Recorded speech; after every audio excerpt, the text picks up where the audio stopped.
Joining us now on the line is Councilmember Phil Mendelson, the chairman of the council. We've been talking a lot this week about this pending Walmart bill. Will the mayor veto it? Will he not? That's the big question.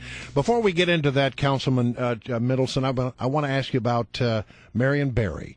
Is the council considering expulsion of Marion Barry over this latest problem that he's gotten himself into?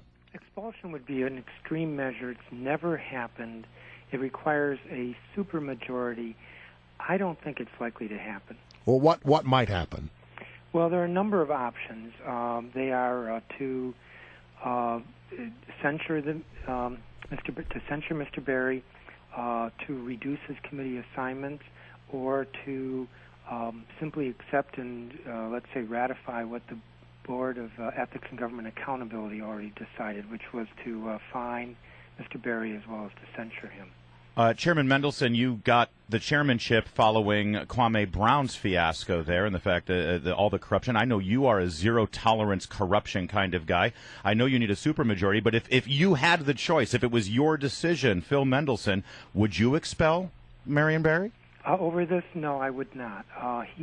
First of all, Mr. Barry, the whole reason why we know about this is because he disclosed it.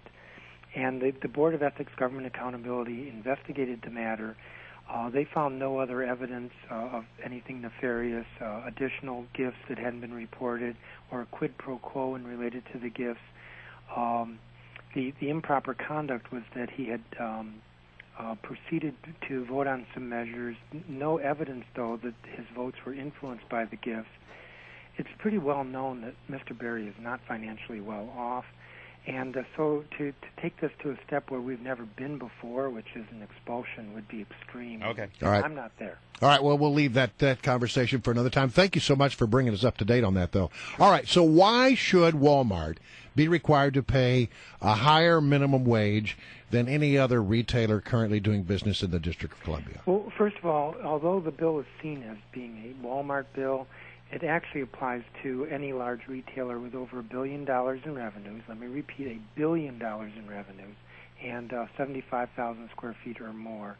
Existing large retailers in the district, such as Home Depot and Costco, would have 4 years to comply. Walmart stores aren't even open. 3 of them aren't even under construction. So they would have some time to comply as well. It's not targeted at Walmart. It's targeted at businesses that are very large and have huge economic power and therefore the ability to pay. Some people look at this and they say, you're sort of shaking Walmart down here because, look, you basically asked them to come in and help you develop key parts of the city areas that need development in a drastic way.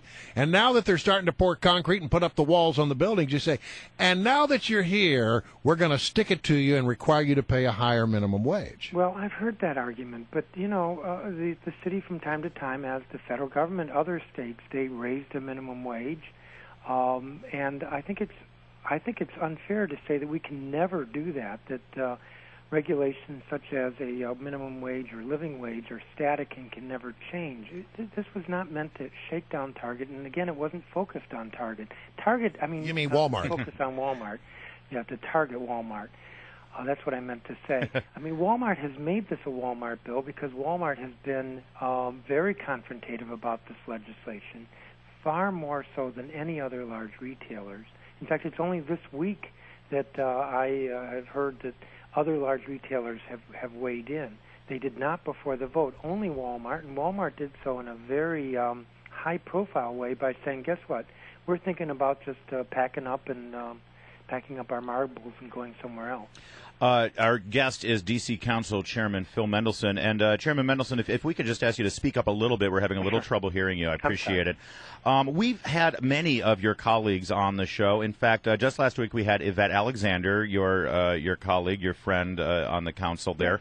And she is a huge, huge opponent of this bill. She says that for her ward, this is going to cost not only jobs, but it's also going to be a problem for the people who live in her ward, the people who who don't make a whole lot of money because Walmart offers a chance for people on low income to purchase things for very low prices. And of course, Walmart can offer those low prices because they keep their costs down, not least of which the hourly wage they pay their employees. So what do you say to your colleague, Yvette Alexander? What do you say to the people who live in her ward if these stores just disappear and they don't have the opportunity to purchase food items for lower costs and they don't have the opportunity to get off of public assistance and actually get these low-wage jobs?